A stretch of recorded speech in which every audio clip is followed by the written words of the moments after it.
smashing and grabbing as the anger over George Floyd's death transitioned from peaceful protests to violent rioting. This security video shows looters targeting shops in Manhattan's Tribeca last week, including the Roman K hair salon. They stole about 80% of the retail shampoos that we had, all the products on the shelves. They took Apple computers, iPads I had there. So cost-wise, we're still running the numbers, inventory. I think that's going to be around $45,000, $50,000. While hair salons don't meet requirements for Phase 1 reopening on Monday, Roman Kusayev wants his 3 salons to be ready when Phase 2 begins as early as June the 22nd.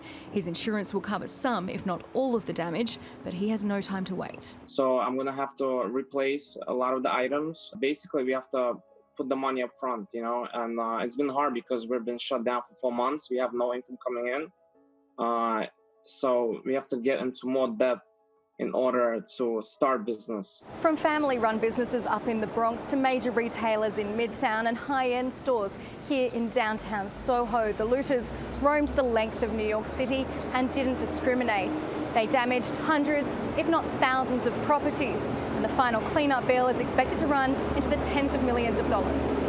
The city's mayor, Bill de Blasio, has offered grants of up to $10,000 per business to help with repairs, starting in the Bronx. And State Governor Andrew Cuomo is calling for regulators to pressure insurance companies to pay up quickly. Many insurance policies, civil unrest is excluded. I think there will be a lot of lawsuits to figure out, is this a burglary or is this civil unrest? So if you're a smaller business, maybe insurance will cover their inventory, but that insurance premium is going to go up for next year. For many of those smaller businesses, the looting was the final straw.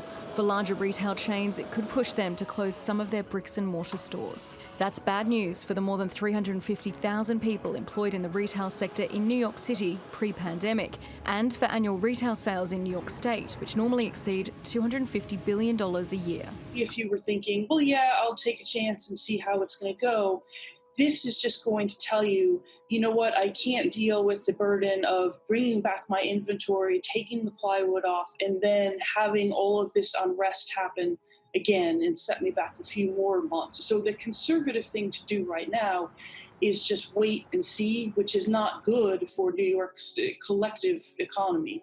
These boards are now the latest accessory on New York's streets. Businesses have been battling an invisible threat for months, and while some will reopen on Monday, many more will remain shuttered like this for weeks to come. Katie Gregory, TRT World, New York.